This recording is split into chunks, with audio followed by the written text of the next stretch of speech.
Okay, good morning, everybody.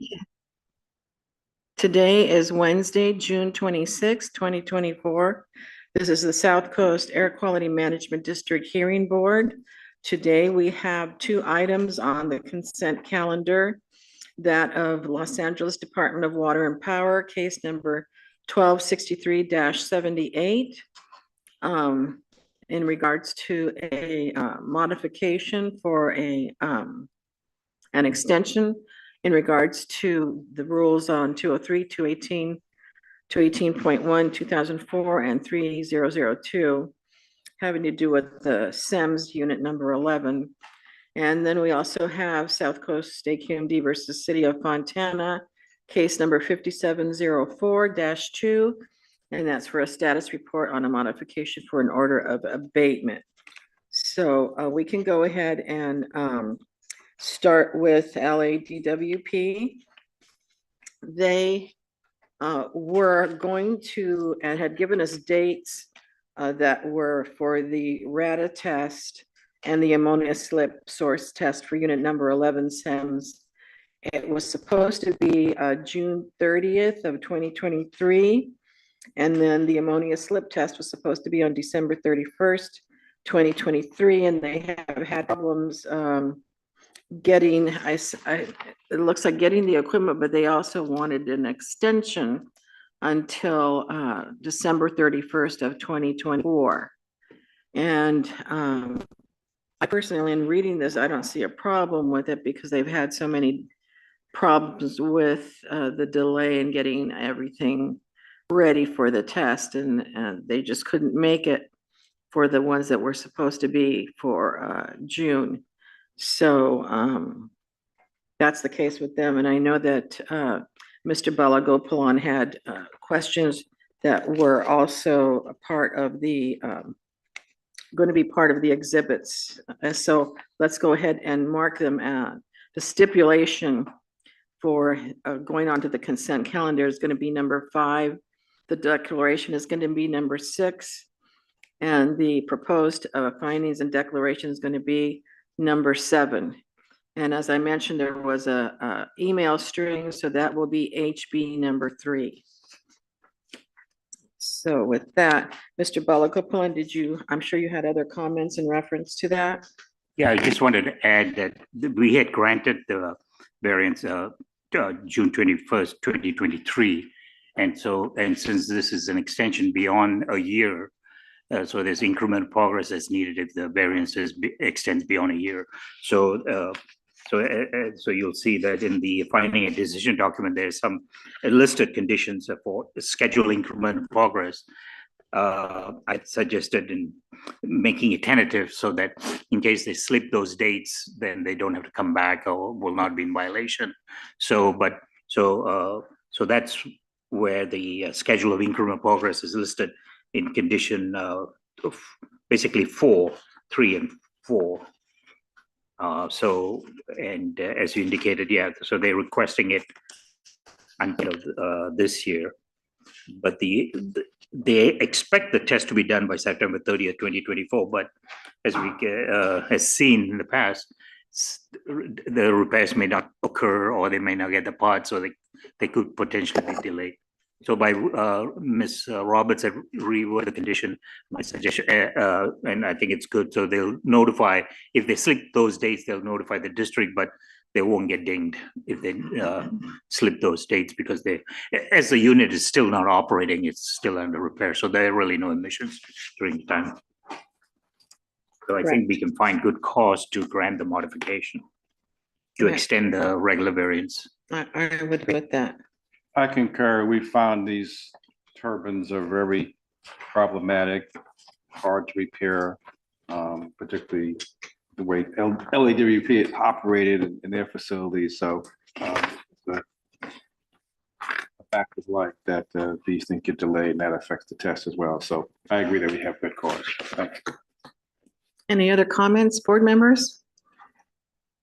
Okay, seeing none, I'll entertain a motion. So in the matter of LADWP Haynes facility, case number 1263-78. I move that we find good cause to grant the request for extension modification as set forth in the proposed finding and decision document in exhibit number 7 with no changes. I'll Second. second. Thank Beat you to it. Thank you. Okay, any discussion on the motion? If not, let's go ahead and vote. Dr. Abraham, Aye. Mr. Ali, Aye. Mr. Pearman, Aye. Mr. Balagopalan. Yes. And I also vote aye, so it's unanimous that there is good cause to grant their request. Okay, and now we can go on to City of Fontana, case number 5704-2. This is in reference to Rule 1196, which is part of the suite of fleet rules.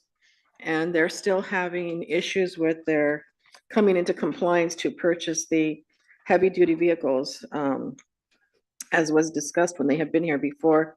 It's a monetary issue out there in the Inland Empire.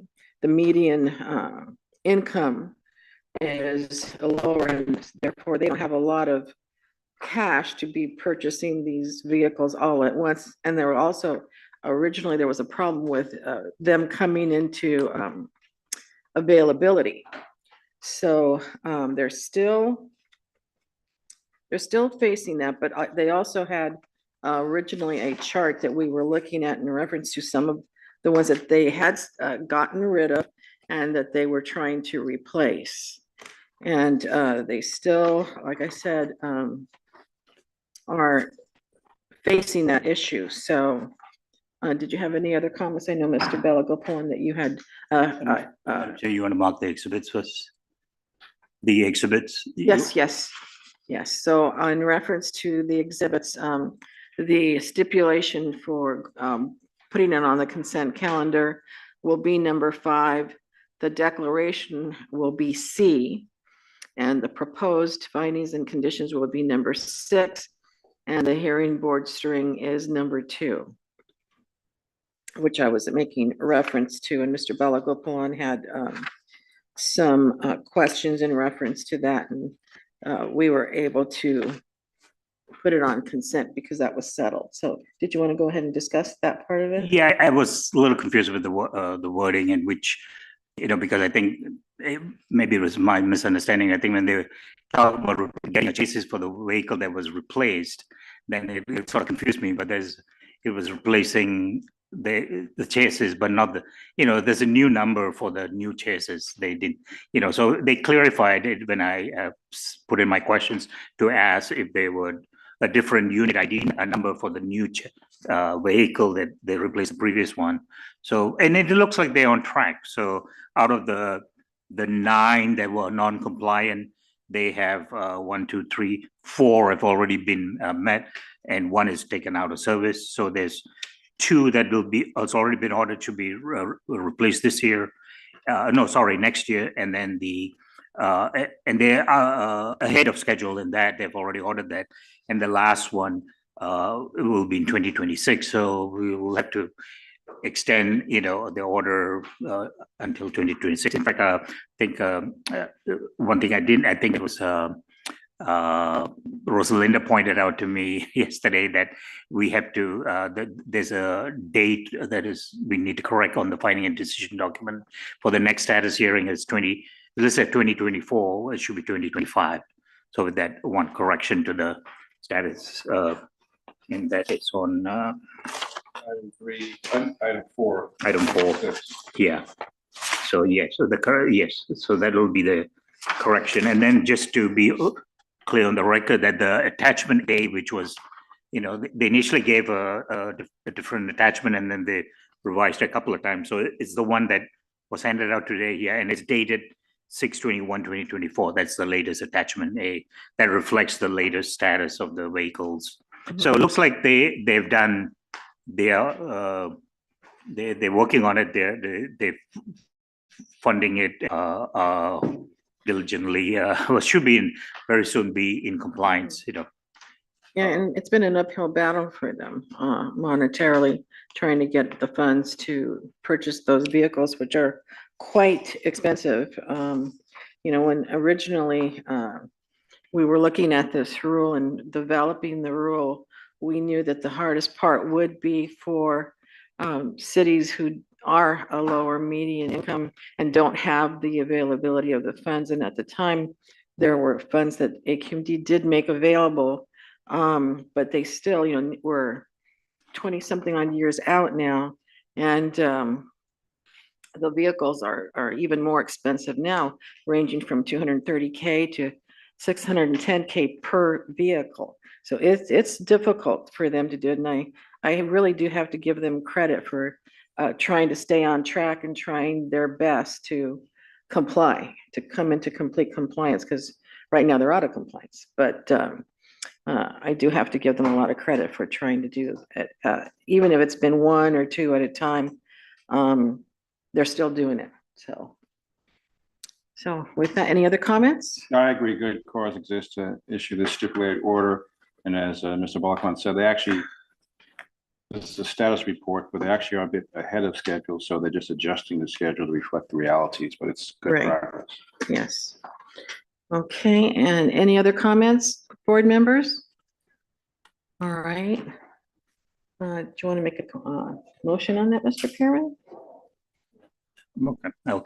So I'll go ahead. So in the matter of City of Fontana, case number 5704-2, I moved that we find good cause to grant the requested extension modification to the stipulated order abatement as set forth in the proposed finding and decision document exhibit number 6, with the change to condition 4, revise the status hearing date to June 26, 2025. And if there's an issue with that date, they can contact the clerk and change it if there's a conflict. So with that, that's the only change. Did I conclude my motion? But Ali seconds it, but let me ask you a question. Is there any way we could do it after the 26th to give them ample time?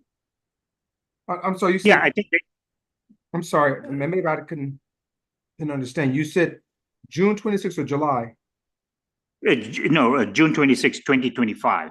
Okay, I'm sorry. I'm sorry. I thought you. They had it listed as 2024. Gotcha. We just corrected it. There we go. But if they need that date, they can always contact the clerk because a year ahead anyway. Which is pretty possible based on the fact that those vehicles are so expensive. And I second the motion. Okay. With that, is there any discussion on the motion? All right, seeing none. Mr. Balagapallan, how do you vote? Aye. Mr. Pearman? Aye. Dr. Abraham? Aye. Mr. Ali? Aye. And I also vote aye. So that's unanimous, and it will be, the good cause is granted for the City of Fontana.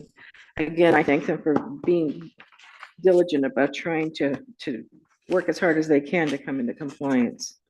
Okay, are there any other public comments? Or do you guys see any hands raised for public comment for items other than what was on the agenda?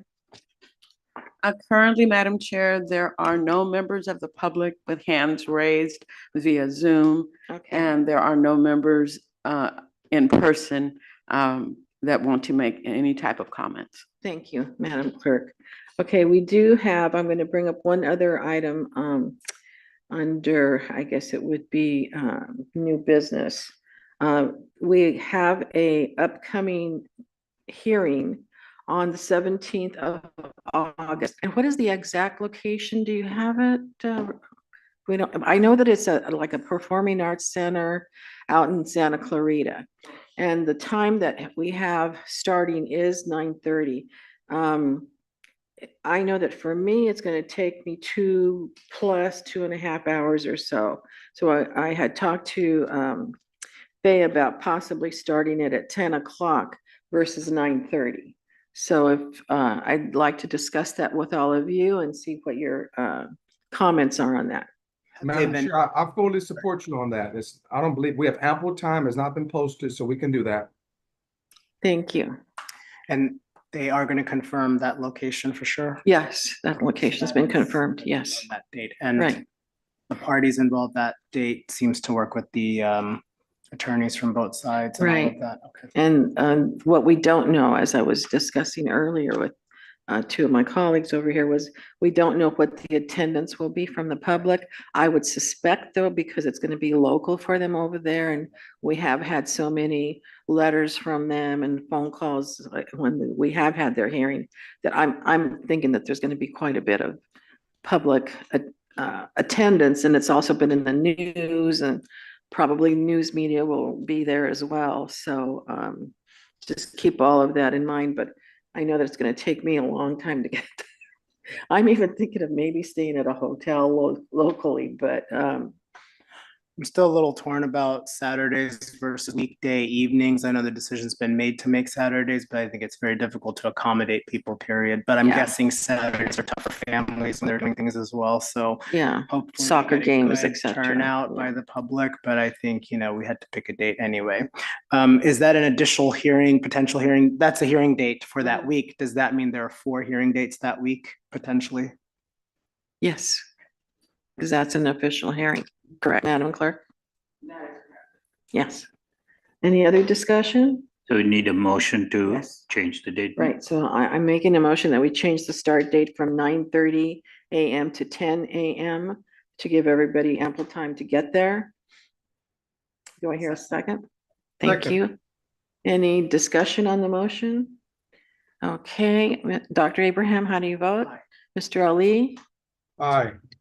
Mr. Pearman? Aye. Mr. Bellica-Palan? Aye. And I also vote aye. So the meeting will be moved, or the hearing will be moved to 10 AM. And per Fay, there's plenty of time to post that. Okay, so that's all we have for today, unless there's any other subject anybody wanted to bring up under new business. If not, with that, we are adjourned. Thank you, everybody, for attending. Okay. And we can stop the recording.